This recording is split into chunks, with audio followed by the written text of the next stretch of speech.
이때부터 예수께서 비로소 전파하여 이르시되 회개하라 천국이 가까이 왔느니라 하시더라.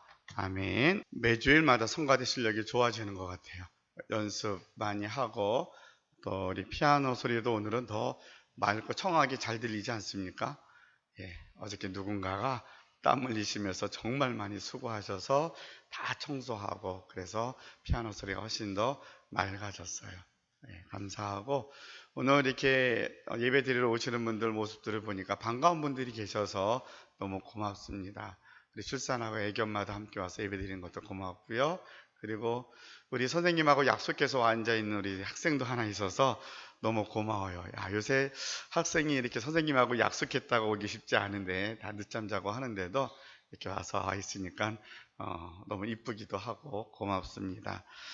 여러분이 기도해 주셔서 지난 월요일부터 수요일까지 기도원에 잘 다녀왔습니다.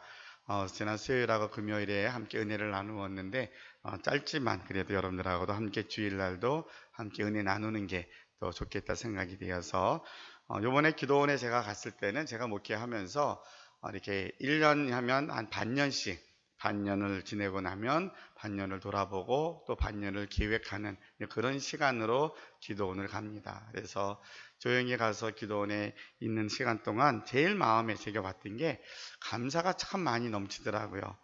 지난 6개월 동안 우리 나라적으로나 교회나 또 저 개인적으로도 감사할 일들이 너무 많아서 뭐 힘들고 어렵고 뭐 아직도 불확실한 게 없다라는 게 아니라 2018년 1월부터 6월까지 하나님이 우리에게 주신 은혜, 저와 우리 나라와 우리 교회 성도들에게 주신 은혜가 참 많구나 하는 생각이 너무 많이 들어서 많이 감사하고 왔습니다. 그러면서도 혼자 제가 거룩한 착각 잘한다 그랬잖아요.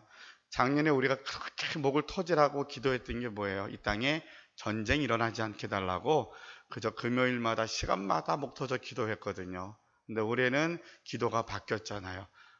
전쟁 안 일어나려고 하는 게 아니라 전쟁이 끝이 나고 지금 모든 정상들이 만나서 진행되는 게 우리가 조급한 것보다는 잘 이루어지게 해달라고. 정말 이게 한 해가 넘어가 지난 6개월 사이에 이 분위기가 바뀐 것이 여러분이 피부로 우리가 얼마큼 느끼는지 모르지만 어마어마한 변화인 거거든요. 매일 뉴스가 쏟아지는 게 전쟁에 대한 뉴스, 뭐 미사일에 대한 뉴스만 작년 연말까지 계속 그 뉴스만 나왔잖아요. 근데 지금은 우리는 그런 뉴스가 하나도 나오지 않고 도리어 우리가 걱정이 되는 게 자꾸 군사연습 훈련하는 거 자꾸 중단한다니까 어른들은 또 걱정을 하더라고요. 뭐 그러면 어떻게 될까 막. 근데 성경은 분명히 말씀하시기를 전쟁은 하나님의 손에 있어요. 우리가 기도하면 되는 거거든요. 기도하니까 하나님이 다른 개인적인 거 이런 감사보다도 우리나라에 기도가 바뀌어지게 하신 게 너무 감사하더라고요.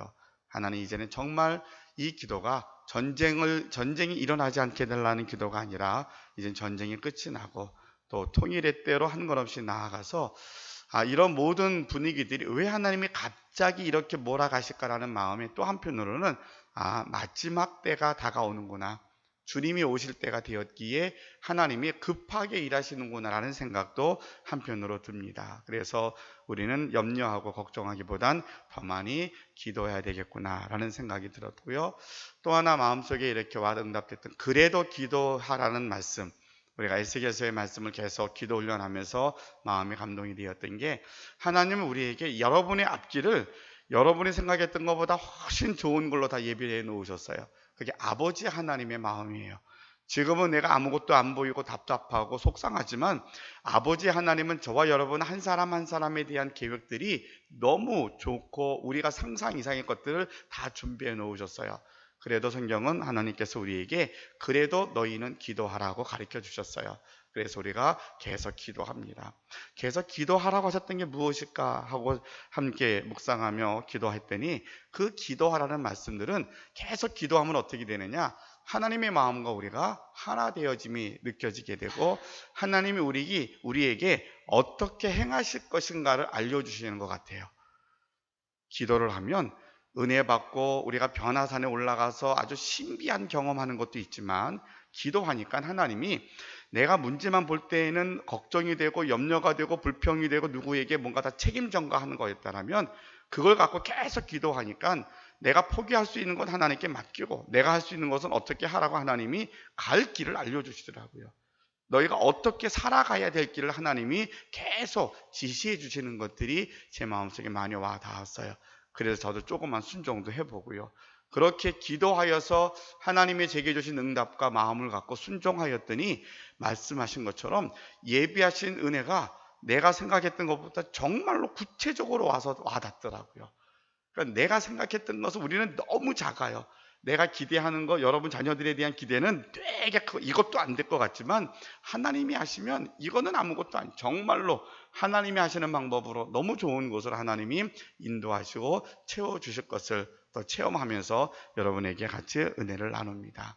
그래서 우리 이제 하반기도 걱정하기보단 여기까지 도우셨던 에베네셀의 하나님, 여기까지 도우신 하나님의 약속은 여기까지 도우신 하나님을 찬양합니다라는 말은 뭐냐면 앞으로도 도와주실 겁니다. 믿음에 대한 고백이거든요. 그래서 2018년 1월부터 우리 6월까지 그래서 맥주감사절 예배도 드렸지만 이제 남은 하반기도 하나님 우리를 도와주셔서 여러분이 생각했던 것보다 훨씬 더 좋은 길로 하나님이 응답해 주실 것이고 우리가 할 수 있는 것은 저처럼 여러분 감사하는 것 그리고 더불어서 그래도 기도하는 것 기도하였더니 하나님의 생각이 내게 하나님이 말씀하시면 즉각적으로 순종하는 것. 그러니까 응답이 되면 고민하지 말고 순종은 제가 그렇게 표현하잖아요. 어디 뭐 좀 가져와 그러면 왜 내가 가야 돼? 그게 아니라 가면서 생각하는 거예요. 뛰어가면서 생각하는 거예요. 가다 보니까 옆에 있는 후배도 있는데 왜 나 시켰지? 다시 돌아올 수 없잖아요. 가던 길에 마저 갔다 와야 되잖아요. 순종은 말씀드리면 가는 거예요. 순종하고 나면 내가 왜 해 억울한 것 같아 꼭 내가 해야 이런 게 아니라 갔다 왔더니 하나님이 더 큰 것으로 채워주시고 응답해 주시더라고요. 여러분 우리 하반기에도 더 많이 그래도 기도하십시다. 그리고 기도하면서 우리가 어디에 집중하냐면 하나님이 마음이 무엇인가를 자꾸 느끼려고 생각을 하고 하나님이 내게 마음을 주시면 내가 할 수 없는 것과 해야 될 일들이 하나님이 깨닫게 하시더라고요. 할 수 없는 거 포기합니까? 아니, 하나님께 맡기는 거예요. 내가 할 수 있는 것은 하나님이 지혜를 주실 거예요. 그러면 순종하면 돼요. 제가 갈게요. 그러면 하나님 여러분의 발걸음을 복되게 하실 줄로 믿습니다.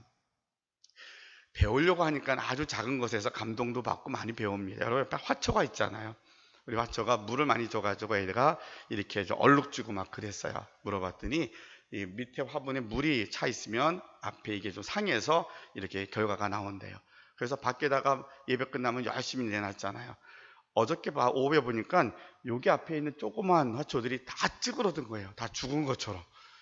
그래서 물어봤죠. 왜 그런가 그랬더니 얘네들이 같이 있는데 얘기 앞에 있는 큰 거는 물이 너무 많으면 얘가 뿌리가 상하고 여기 있는 애들은 물을 안 주면 애가 다 시들어 죽는 거예요. 그러니까 이게 같은 화분에 둘이 있기가 참 어려운 거지 얘네들이. 어려운 조화인데 같이 있는 거예요. 그러니까 하나만 알아가지고 열심히 밖에만 놔놓고 마를 때까지만 기다렸더니 여기 있는 애들이 다 점점 시들었어요. 그래서 이거 다 뽑아버려야 되는가 걱정이 아니래요. 얘는 희한하게 물만 주면 다시 바짝 일어난대요.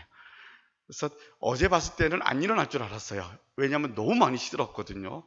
그래서 어저께 물 주고 갖다 놓고 봤더니 다 일어났잖아요. 신기하더라고요 이게. 이게 참 생명이 있고 생물이라는 게 이런 거구나. 근데 이걸 보면서 우리 공동체는 이런 것 같아요. 같은 화분 속에 있지만 어떤 것은 물이 너무 많으면 뿌리가 상하고요. 어떤 거는 물이 없으면 말라서 시들어 버려요. 다 다른 거예요. 그러니까 우리의 형편도 다르고 모양이 다르겠지만 이 우리 교회 울타리 안에 한 화분 안에 있다 그래도 우리는 신앙의 분량도 다르고 요구도 다르고 생각하는 게 다 달라요. 그러니까 한쪽만 준다고 해서 이게 답이 되는 것도 아니고 그럼 어떻게 해요? 나는 견딜만 하면 나보다 약한 자들에게 먼저 양보하고 배려하는 게 교회 공동체구나. 교회 공동체는 나보다 남을 낮게 귀하게 여기는 거예요. 나도 힘들어요. 근데 나 힘들어요. 나 좀 봐주세요. 그게 아니라 나보다 약한 사람이 누구인가를 봐서 목사님 저는 좀 견딜만 주님 저는 좀 견딜만 하니까 저는 조금 물이 없어도 괜찮으니까 저기 물이 필요한 사람 좀 물을 주세요. 이게 우리 공동체가 앞으로 가야 될 방향이라는 거죠. 이해가 되십니까? 저는 감동을 받았어요. 오늘 아침에 이걸 보고 진짜로 어젯밤에 가서 얘가 안 일어날 줄 알았거든요. 믿음이 부족해가지고 근데 얘가 전혀 언제 그랬냐는 듯이 지금 다 이렇게 잘 서 있었잖아요. 제가 사진 찍어서 비교해서 보여드려야 되는데 심각할 정도였는데, 모두가 다 다르지만 이 땅의 모든 것은 다 다르게 하나님이 만들으셨어요. 그래서 다른 것을 하나님이 연합하여서 하나가 되어질 때에, 하나 된 것을 지켜나갈 때에 하나님은 그 속에서 정말 놀라운 역사들을 이루어 가시는 줄로 믿습니다. 그리고 지난주하고 지난주 금요일에 저희가 방언에 대한 것으로 함께 설명을 드렸어요. 그래서 이 시간에도 잠깐만 방언에 대한 말씀을 드리면, 이것은 뭐 총회 법이나 이런 게 아니라 서산 성산교회 담임하고 있는 목회자인 저의 방언에 대한 저의 기준이고, 이렇게 목회할 겁니다 라는 것을 여러분들에게 알려드리려고 합니다. 성경에 알고 나와 있는, 여러분이 하고 있는 여러 가지 방언에 대한 이야기가 많이 있지만, 사도행전적 방언, 고린도전서에 나와 있는 방언은 지금도 방언의 역사가 있습니다. 그래서 많은 신학자들이 부인하는 경우가 있지만 저희 교회는 이 중에 거의 반 이상이 방언 기도를 다 하십니다. 그러니까 이걸 어떻게 이해를 하겠어요? 그러니까 저도 방언을 하지만 방언 기도의 역사는 지금도 동일하게, 2000년 전에 기록되어 있는 이 말씀은 지금도 동일하게 역사를 합니다. 그래서 방언의 역사도 성령의 은사 가운데 아주 소중한 은사입니다. 두 번째로, 이 방언의 은사는 어느 전문가들이 성령 충만함의 역사들을 다 이렇게 조사를 해봤더니, 성령 충만함의 역사, 기적이 나타나고 은혜가 충만하고 사람들이 막 감격했던 장소에 보니까 대부분이 방언 기도의 역사가 있더라라고 하는 그러한 내용이 나와 있습니다. 그래서 방언은 성령 충만함의 아주 중요한 증거입니다. 그러니까 우리가 방언 받았습니다 그러면 성령 충만함 받음에 대한 하나의 중요한 증거이기도 합니다. 자, 그러면서 고린도 교회에 사도 바울이 권면할 때에는 이 은혜가 충만한 방언이 어떻게 써야 되느냐, 그것은 교회의 덕을 위해서 써야 된다라고 권면하고 있습니다. 그래서 지금 이 시대는 분명히 누군가는, 어느 교회에서는 방언을 절제하는 교회도 있지만 저희 교회는 방언을 저는 절제하지 않을 겁니다. 여러분이 기도 때마다 마음껏 기도의 자리에 가셔서 하나님의 감동을 주시는 대로 은사 주신 것을 많이 여러분이 기도했으면 좋겠고요. 또 그 은혜가 여러분들에게 늘 더 성령 충만함의 증거가 되었으면 좋겠습니다. 그러면서 또 한편으로, 그런데 내가 기도하는 자리, 방언 기도하는 그 자리들이 함께 기도하는 우리의 시간이나 모든 장소에서 항상 교회의 덕을 의식하고 생각하면서 기도해야 된다라는 것만 기억하시면 우리가 방언을 통하여서 주시는 은혜가 우리 공동체 안에 더 큰 열매가 되지 않을까 생각을 합니다.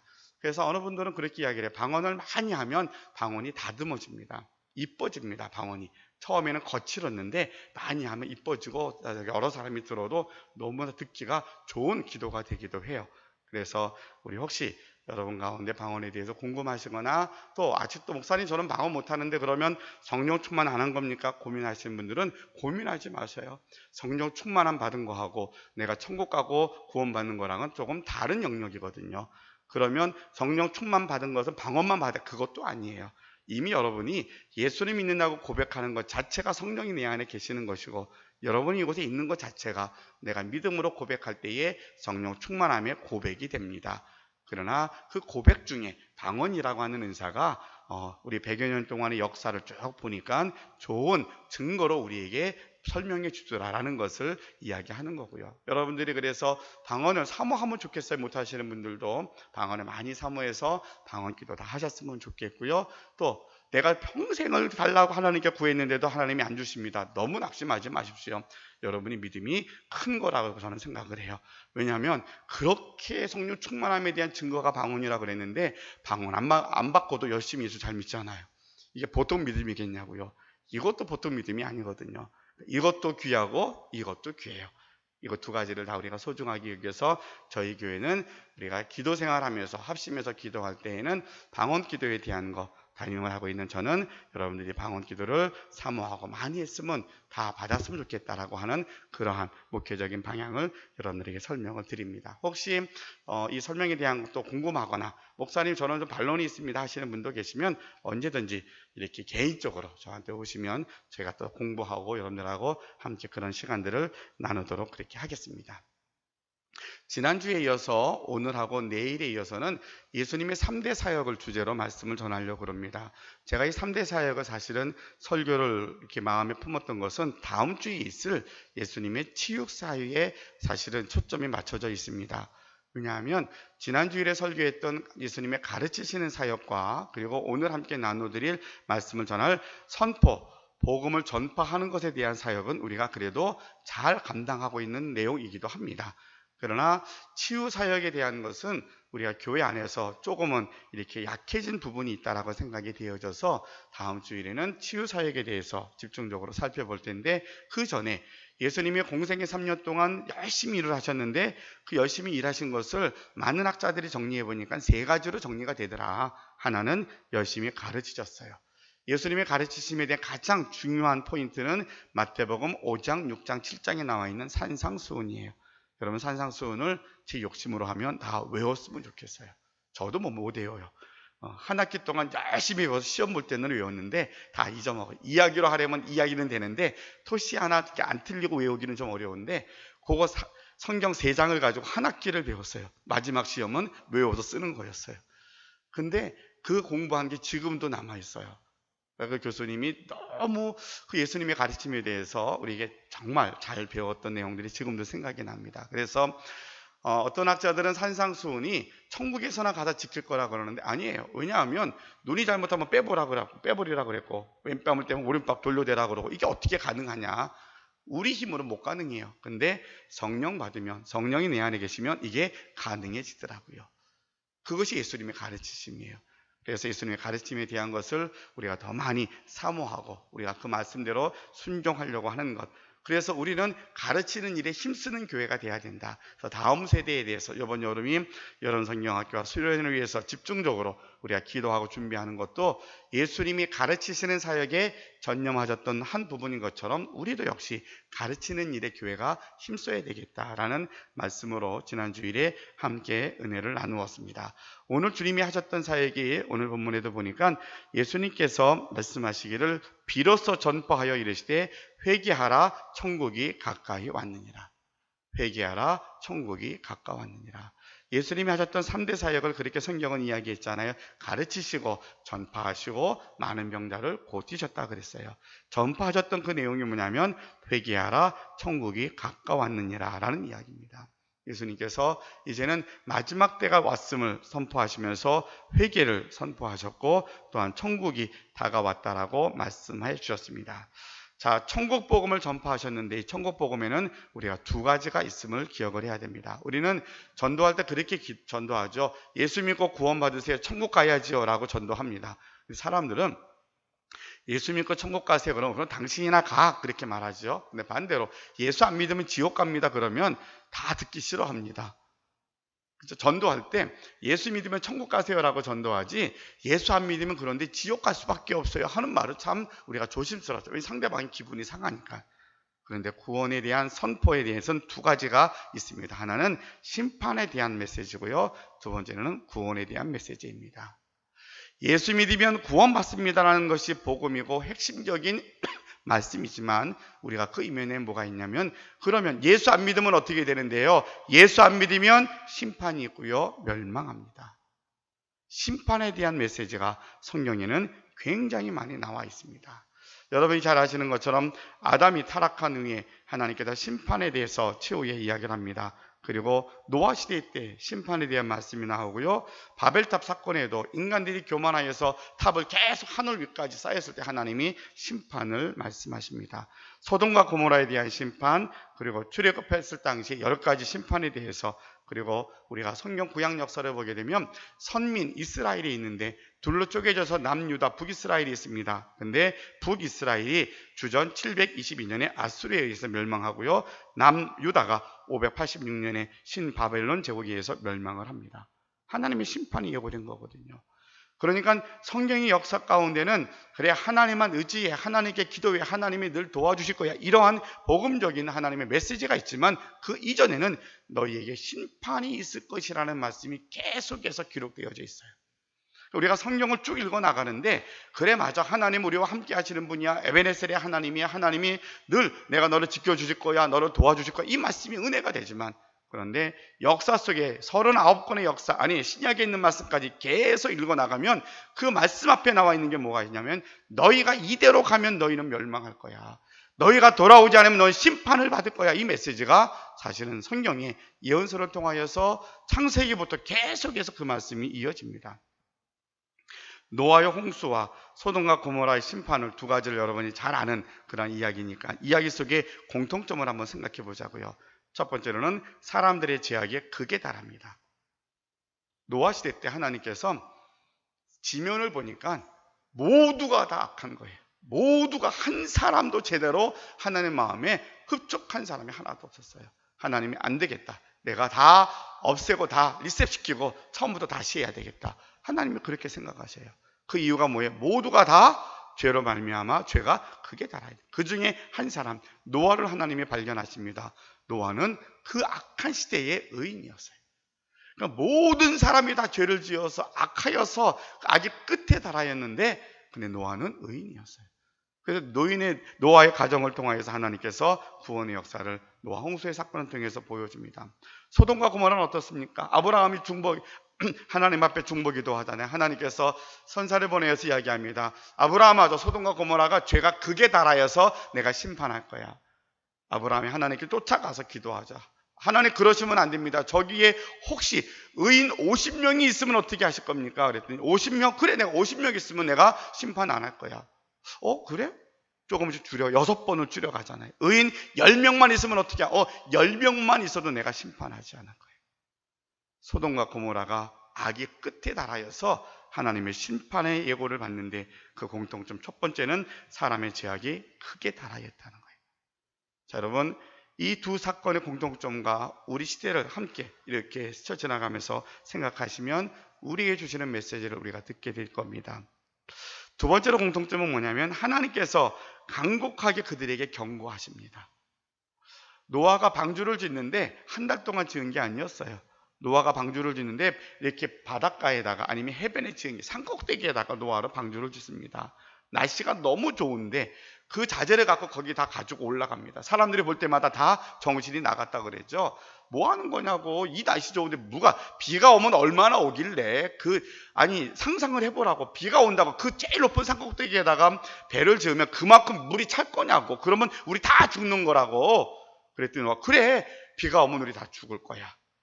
그러니까 늦지 말고 돌아오라고. 늦지 말고 산꼭대기에 같이 가서 배를 짓자고 노아가 끊임없이 하나님의 경고의 메시지를 전달을 합니다. 소돔과 고모라도 역시 아브라함과 기도하는 내용을 통해서 하나님께서는 그들에게 끊임없이 간곡하게 그들에게 경고의 메시지를 전해주셨습니다. 자, 세 번째로는 하나님께서 그렇게 철저하게 그리고 간곡하게 경고의 메시지를 전해주시는데 죄악으로 물들어 있는 사람들은 그 말이 귀에 들어오지 않습니다. 들리지 않습니다. 눈에 보이는 것만 보입니다. 아니, 이걸 보라고. 날씨가 이렇게 좋은데. 아니, 우리 이때까지 한 번도 경험해 보지 않았어. 그건 말도 안 되는 일이 있지도 않은. 어떻게 비가 오면 저 삼각대기까지 비가 차서 배를 거기다 짓느냐고. 말이 안 된다고. 아니, 어떻게 무슨 지진이 나고 난리가 난다고 해서 이 성이 다 없어지겠냐고. 그래서 사람들이 하나님의 경고의 메시지를 철저하게 외면합니다. 그랬더니 노아와 소돔과 고모라는 어떻게 되었습니까? 방주가 다 완성되었고 많은 사람들에게 비가 오기 시작하니까 빨리 들어오라고. 들어오기만 하면 된다고. 아무도 들어오지 않았어요. 노아의 가족 8사람만 들어갔고요. 하나님이 명령하신 대로 한 쌍씩 다 짐승을 모아서 방주가 다 문을 닫았어요. 비가 오는 소리만 들렸더니 때가 되니까 지면이 다 물로 차가지고 모두가 다 이 땅에 있는 모든 생물들이 다 멸망하고 노아의 가족들만 사는 역사가 노아 홍수의 사건입니다. 소돔과 고모라 하나님의 사람 한 가족만 나오잖아요. 그나마도 천사가 가서 끌어내지만 불유황이 떨어져서 소돔과 고모라가 다 멸망하였어요. 네 번째 공통점이 뭐예요? 하나님이 예고하신 심판은 이루어지더라는 거예요. 하나님이 예고하신 심판을, 하나님의 경고의 메시지를 듣지 않으면 이 심판은 반드시 이루어지더라는 거예요. 이 심판의 메시지를 이 시대에 저와 여러분이 들을 수 있기를 바랍니다. 2000년 전에 세례 요한은 이렇게 이야기를 합니다. 이미 도끼가 나무 뿌리에 놓였으니 좋은 열매 맺지 아니하는 나무마다 직접 불에 던지우리라. 그는 성령과 불로 너희에게 세례를 주실 것이요 손에 키를 들고 자기의 타작마당을 정하게 하사 알곡을 모아 곡간에 들이고 쭉정이는 꺼지지 않는 불에 태우시리라. 이미 2000년 전에 세례 요한을 통하여서 하나님의 심판이 도끼가 나무 뿌리에 놓여져 있다라고 말씀해 주셨습니다. 세계 뉴스, 요새는 전 지구가 하나 뉴스로 다 우리가 금방 소식을 듣는데, 그 세계 특파원 뉴스에 어저께 오늘 반복돼서 나오는 두 나라 뉴스를 보면서 우리가 느끼지 못했던 지구상의 지금의 마지막 때 분위기가 이런 거겠구나라고 생각이 들었어요. 하나는 여러분도 다 아시는 거예요. 일본에 비가 어마어마하게 많이 왔잖아요. 100mm, 1000mm. 예, 비가 어마어마하게 많이 와서 한 동네가 다 없어졌어요.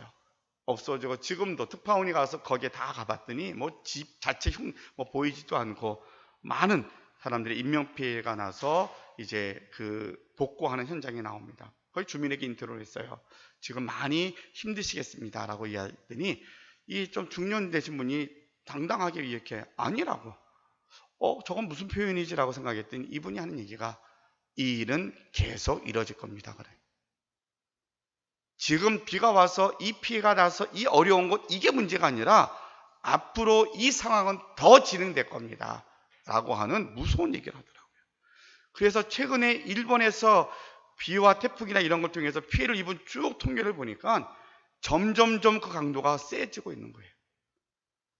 그 비를 통해서 사람들이 죽음을, 목숨을 잃기도 하고 재산 피해 입었던 것들이 올해는 굉장히 규모가 컸는데 이것이 해가 갈수록 더 커가는 거예요. 가면 갈수록 이 피해 현상은 더 극심하게 더 빨리 진행될 겁니다. 왜요? 온 지구가 지금 그만큼 오염되고 환경이 파괴됐다는 거죠. 일본 같은 경우 문제는 우리랑 그렇게 다르지 않아요. 왜 인명피해가 컸을까 했더니 두 가지더라고요. 시골, 도시가 아니었는데 시골에는 산사태가 나는 거예요. 그러면 시골에 계신 분들이 누구예요? 다 노인들이시잖아요. 젊은 사람들은 비가 오면 빨리 나올 수 있는데 이미 집에 시골에 남아있는 노인들만 계시니까 한 번씩 그런 재해가 나면 노인들이 다 대책 없이 다 돌아가시는 거예요. 근데 남의 일 아니잖아요. 우리도 마찬가지예요. 어떻든 지금 지구가 그렇게 홍역을 앓고 있다고요. 또 하나는 미국의 이야기예요. 미국 산불 난 이야기 뉴스 보셨습니까? 산불. 지금은 예년에 비해서 2배가 산불이 더 많이 났대요. 그래서 서부 지역에 불이 나서 불난 광경을 보는데 하루 이틀 사이에 그 산불이 난 그 규모가 여러분이 상상하는 그 규모가 아니에요. 어마어마한 규모로 산불이 번져나가는데 그것도 마찬가지예요. 해마다 온도가 올라갑니다. 지금 미국 서부 지역은 섭씨 40도래요. 그러니까 40도니까 나무가 그렇게 좋은데 왜 불이 납니까 했더니 나무가 있는 곳 말고 조그만 평지로 가면 다 바짝 말라 있는 거예요. 조금만 건드리면 다 불이 나게끔 되어 있어요. 나무만 태우고 산만 태우는 게 아니라 그 지역에 있는 집들을 다 이제 덮치기 시작하니까 미국 역시도 많은 인명피해가 나고 그런 일들이 벌어집니다. 우리가 생각해는 이전처럼 총칼로 싸우는 시대는 지나간 것 같은데 무역전쟁이라는 단어가 새롭게 우리에게 다가오고 있고요. 우리가 알지 못하는 이 환경을 통해서 우리는 지금 안전하다고 생각을 했지만 이 안전이 과연 안전할까? 왜 그럴까? 이런 여러 가지 징조들이 우리에게 뭘 말씀하실까? 마지막 때였다라고 주님이 우리에게 경고하시는 거라면 하나님의 심판에 대한 메시지를 우리가 들어야만 될 것입니다.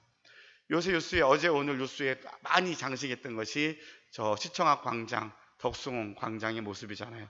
줄로 나누어서 집회를 합니다. 하나는 소수 성애자들, 우리 동성애자들이 축제를 하고 있고요. 한쪽에서는 기독교인들을 중심으로 한 반대 집회를 아주 극심하게 합니다. 제가 강단에서 뭐가 잘못됐다, 이래야 된다, 저는 그렇게는 지금 말씀드리고 싶지 않아요. 그러나 그 현상을 바라보면서 우리가 뭘 느낄 수 있을까? 하나님이 말씀하셨던 마지막 때의 모습이 우리나라에서 이렇게 보여주고 있는 거구나. 이게 남의 일이 아니라 우리의 일이었구나. 성적으로 여러분이 생각했던 것 훨씬 더 10배 이상으로 우리나라의 모습은 소돔과 고모라보다 별로 다르지 않다라고 많은 학자들이 이야기를 합니다. 여러분들은 너무나 고상하고 정결하고 깨끗하지만, 그런데 교회 안에 제가 지난번 말씀드렸죠. 부끄럽습니다. 교회 안에 애인이 없으면 이상하게 여기는 교회가 있대요. 애인이 있어야 된다는 거예요. 모이면. 말이 안 되는 일인데 교회 안에서 고린도 교회 같은 모습이 한국 교회 안에 있어요. 그러면 교회가 그렇다면 세상은 어때요? 세상은 아무런 문제가 되지 않아요. 당연한 것 같지만 성경에 그것이 마지막 되어서 인간의 타락에 정점을 찍고 있는 모습들이 이런 모습이라는 거예요. 그것이 동성애에 대한 또 다른 모습으로, 이것이 우리가 한쪽으로 다 몰아서 얘기하면 정말 소수에 대한 그 인권이나 그들을 지켜줘야 될 것까지 다 무시하고 우리가 반대하는 것처럼 비춰지니까 이것도 조심스럽지만 이것은 성경에 분명히 금하고 있는 것이고, 이것이 점점 그들이 원하는 것으로 가는 것이 마지막 때의 모습이라고 생각한다면, 지금도 주님은 우리에게 심판의 메시지를 주고 있구나. 너희의 죄가, 너희의 모습이, 이 땅에 지구에 있는 모든 사람들의 행위가, 너희의 그 행위 때문에 창조주 하나님이 심판의 때가, 너희 도끼가 하나님의 심판의 날이 나무 뿌리에 놓여져 있다라는 메시지를 우리도 하나님의 음성으로 들어야 될 줄로 믿습니다. 이런 시기에 주님은 말씀하십니다. 회개하라, 천국이 가까웠느니라. 무슨 얘기예요? 너희가 아무리 죄가 주홍같이 붉을지라도 주님께 돌아오면 그 죄를 용서해 주시겠다는 것이 하나님의 약속입니다. 그것 때문에 예수님이 이 땅에 오셨고요, 그것 때문에 내가 십자가에서 죽으셨다라고 우리에게 복음으로 들려주십니다. 이사야 65장 17절에 보라, 내가 새 하늘과 새 땅을 창조하려니 이전 것은 기억되거나 마음에 생각나지 아니할 것이라. 나 여호와가 말하라. 나의 지은 새 하늘과 새 땅이 내 앞에 항상 있을 것 같이 너희 자손과 너희 이름이 항상 있으리라. 저는 그렇게 믿고요, 우리가 이 땅에서 내 사명을 다하고 나면 언젠가 개인적 종말과 시대적 종말을 통해서 하나님 나라에서 영원히 살 거예요. 그런데 그 영원히 살기 전에 이 땅에서도 하나님이 우리 약속하신 이곳에서 천국을 맛보고 살아갈 수 있도록 우리에게 사명을 주신 줄로 믿습니다. 그렇다면 우리에게는 지금 이 시대를 심판의 메시지로 분명히 알고 하나님이 주님이 하시는 그 심판의 선포를 우리도 함께 들어야 되고, 더불어서 심판에 대한 선포만 있는 것이 아니라, 그러기 때문에 너희가 회개하고 돌아오지 않으면 심판받아 망할 것이다. 그러나 회개하고 돌아오면 하나님은 기억지 아니하시고 용서하시고 구원해 주실 것이다. 이것이 바로 선포에 대한 구원의 메시지인 것을 우리가 반드시 들어야 될 줄로 믿습니다. 그래서 성경은 우리에게 또 내가 새 하늘과 새 땅을 보니 처음 하늘과 처음 땅이 없어졌고 바다도 다시 있지 않더라. 요한계시록에 우리에게 말씀해 주고 계십니다. 우리의 소망은 이 땅에 있지 않습니다. 하늘나라의 소망이 있습니다. 그 하늘나라의 소망이 있다는 것이, 이 땅을 다 우리는 헬레니즘처럼 아니면 그 철학처럼 육신은 아무것도 아닙니다. 이게 아니에요. 우리는 영원한 나라 백성이기 때문에 이미 받은 복을 사는데, 이 땅에서도 이 복을 누리고 살면서 사명 때문에 내가 이 땅에서 부귀영화나 목적이나 야망을 따라 살아가는 것이 아니라 이미 영생 얻은 자이지만 사명 때문에 이 땅에서 내가 삽니다. 그 사명이 뭐냐면 예수님이 하셨던 이 말씀처럼 여러분이 이대로 가면 망할 겁니다. 예수님이 선포하셨던 말씀이 오늘 우리에게 주시는 명령으로 들고, 우리는 나 혼자 살면 괜찮지, 나는 의롭게 삽니다, 괜찮습니다, 열심히 봉사합니다, 여기 머물러 있지 않고 여러분 때를 얻든지 못 얻든지 세상을 향하여서 이대로 가면 우리는 망할 수밖에 없습니다, 이대로 가면 하나님이 심판하실 것입니다라고 하는 이 메시지를 우리는 잊어버리지 말고 이 사명을 감당하는 저와 여러분이 되어야 할 줄로 믿습니다. 세상 사람들은 이 말을 듣기 싫어합니다. 남유다 북이스라엘이 망하기 전에 예레미야나 많은 선지자들이 그렇게 예언했어요. 우리 망할 거다. 왜냐하면 하나님 앞에 우리가 너무나 많이 죄를 졌기 때문에 우리 망할 거야. 그랬더니 거짓 선지자는 그렇게 말합니다. 아니야, 하나님이 어떻게 우리를 망하게 하셔? 하나님은 사랑의 하나님이시잖아. 하나님 우리를 지켜주실 거야, 괜찮을 거야, 막 그럽니다. 왕은 누구의 말을 듣기를 원하겠습니까? 망할 거라는 선지자 말은 듣지 않습니다. 괜찮을 거라고 하는 거짓 선지자 말, 듣고 싶은 말을 듣는 거예요. 그래, 맞아, 하나님은 이렇게 성경에 보니까 우리를 지켜주신다 그랬고 우리를 잘 도와주실 거야, 이 말씀에 더 귀를 기울이는 거예요. 근데 이미 때가 지났거든요. 그러니까 예언의 말씀, 하나님의 음성을 제대로 듣기보다는 그들이 듣고 싶은 말만 듣다가 결국은 그 나라가 망해버렸어요. 근데 하나님의 예언은 너희가 망할 거 끝이야 라고 말하지 않았어요. 너희가 망하지만 70년 뒤에 다시 돌아올 거야. 하나님의 계획은 하나님의 백성들이 죽고 망하는 것이 아니라 다시 살리는 것이라면 이게 복음이라는 거예요. 하나님의 복음은, 우리에게 주신 말씀은, 사람들은 심판을 듣기 싫어합니다. 당신 이대로 살면 죽을 겁니다, 망할 겁니다, 아무도 듣기 좋아하지 않아요. 그래서 우리는 얘기하지 않아요. 그러면 나는 괜찮을 것 같지만 이 사람은 살지 않아요.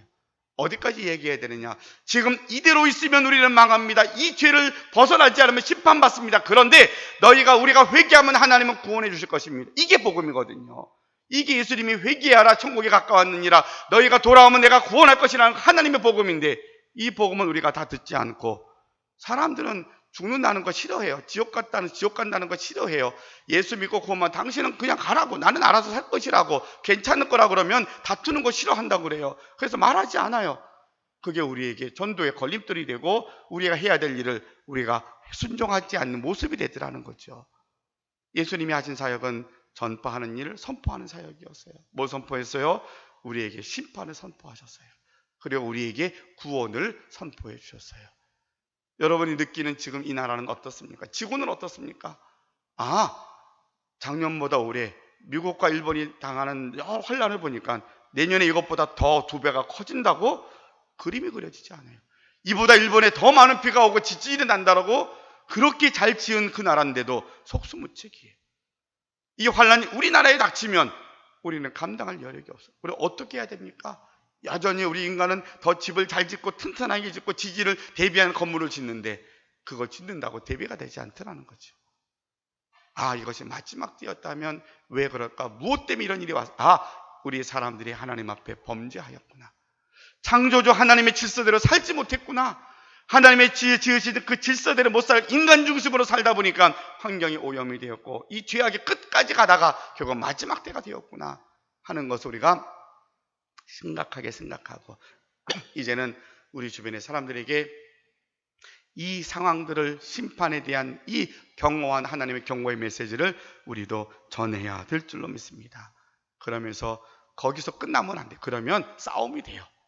그러나 하나님은 우리에게 살 길을 열어주셨습니다. 우리가 다 죽어 마땅한 죄인이었을 때에 한 사람도, 노아와 같은 사람이 한 사람도 없었을 때 하나님은 아들 독생자 예수님을 보내주신 거예요. 노아 때는 그래도 노아가 있었으니까 노아를 통해서 다시 재생산하여서 역사를 이루어갔다라면, 예수님 오셨을 때에는 지구상에 한 사람도 없었던 거예요. 그래서 하나님의 선택은 한 사람 없는 이 지구를 다 없애야 되겠다가 아니라, 그래서 독생자를 보내주신 거예요. 우리 가운데 모두가 다 죄로 말미암아 멸망하게 되었더라도 바로 여러분 한 사람 한 사람 때문에 하나님이 다시금 이 시대를 살게 하는 역사를 우리에게 맡겨주실 줄로 믿습니다. 우리에게 그 거룩한 사명이 있는 거예요. 우리는 뭐 배운 것도 없고요, 가진 것도 없고요. 하나님은 그런 거 보지 않으시잖아요. 순종하는 자를 보시는 거예요. 우리가 이 시대를 바라보면서 죄가 크게 달하였구나.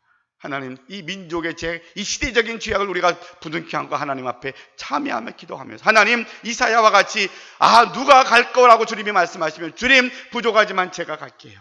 부족하지만 제가 한번 순종해 볼게요. 부족하지만 제가 주님의 나팔이 되어서 세상을 향하여서 이대로 가다 우리가 망할 겁니다. 하나님의 심판이 이루어질 겁니다. 그러나 하나님의 심판을 원하시는 것이 아니라 회개하고 돌아오기를 하나님이 원하십니다. 여러분, 돌아오십시오. 하나님께로 돌아오십시오. 더 늦기 전에 하나님께로 돌아오십시오. 하나님께 와서 여러분의 죄를 자복하십시오. 그러면 하나님이 여러분의 죄를 용서하시고 우리를 흰 눈처럼 희게 하시고 구원해 주실 것입니다. 이것이 바로 이 시대에 우리에게 주시는 하나님의 사명인 줄로 믿습니다. 이제 말씀을 마칩니다. 예수님이 하셨던 사역, 우리 부지런히 가르치는 일에 전념할 겁니다. 여러분이 만나는 사람마다 있는 그 자리가 예수님이 하셨던 것처럼 복음을 선포하는 자리가 되실 수 있기를 주님의 이름으로 부탁을 드립니다. 두렵고 떨리는 마음입니다. 저는 그럴 힘이 없습니다. 내가 그 얘기하면 벌어질 많은 상황들이 보여집니다. 여러분, 그거 보지 마세요. 이 시대를 볼 수 있는 영안이 띄어졌으면 좋겠습니다. 그래, 맞아. 내가 당장 피부로 와닿는 것 아닌 것 같지만 이것은 남의 일이 아니라 우리 일이야. 우리 가족의 일이야. 우리 지역의 일이야. 어떻게 해야지? 편안하고, 이 사람들은 노아 때처럼, 소돔과 고모라 때처럼 이 사람들은 다 뭐가 비가 온다고, 뭐가 문제가 생긴다, 우린 괜찮잖아 그러고 있을 거예요. 아니에요. 갑작스러울 때에 우리가 부지 중에 하나님의 심판이 임할 겁니다. 깨어서 기도해야 되는데 때를 놓치지 말고 하나님께 돌아오십시오. 여러분, 인간의 죄악에 극에 달하여서 망하는 그 길로 가는 것에 우리가 멈추어서 그들의 생명의 길로 인도해야 될 줄로 믿습니다. 이미 구원 받았지만 우리를 통하여서 이루고자 하시는 하나님의 놀라운 일들을 기대하면서 사명을 감당하고 그 사명 때문에 순종하게 해달라고 기도하는 저와 여러분이 되시기를 주님의 이름으로 축원합니다. 기도하겠습니다. 사랑의 아버지 하나님 감사합니다. 주님의 3대 사역을 우리가 살펴보면서 우리도 주님을 닮아가고 주님을 행하셨던 그 사역에 순종하고자 배우고 말씀 앞에 섰습니다. 주님이 선포하셨던 이 천국 복음에 대한 말씀을 우리가 주의 음성으로 듣습니다. 우리의 귀가 열려지고 눈이 띄어져서 이 시대를 분별할 수 있게 하여 주시옵소서. 미국이나 일본과 같이 아니 전 세계에서 이루어지는 많은 일들을 보면서 그래도 우리는 안전하니까 괜찮아 감사하는 것으로 머물러 있지 말고 마지막 때가 되었구나. 우리 한국에서 벌어지는 많은 일들, 문화와 행사들을 보면서 우리 사회의 죄악이 정말로 어른들이 말세야라고 하는 이 정도가 아니라 정말로 마지막 때가 되었구나라고 우리가 마음에 와 닿는다면 그걸로 나는 괜찮아가 아니라 세상으로 뛰쳐나가서 이 마지막 때가 되어 있는 이 현상을 그대로 머물러 있으면 하나님의 심판이 반드시 이루어질 겁니다. 그 심판이 이루어지기 전에, 심판의 날이 오기 전에 하나님께 돌아오십시오. 하나님께 돌아오십시오. 하나님은 지금도 우리에게 구원의 길을 열어주시고 우리에게 초청하고 계십니다. 먼저 구원받은 우리들이 이 사명을 감당할 수 있도록 힘을 주시고 능력 주시고 이 사명 감당하도록 기도하는 자리에 힘쓸 수 있는 저희들이 되게 하여 주시옵소서. 예수님의 이름으로 기도하옵나이다. 아멘.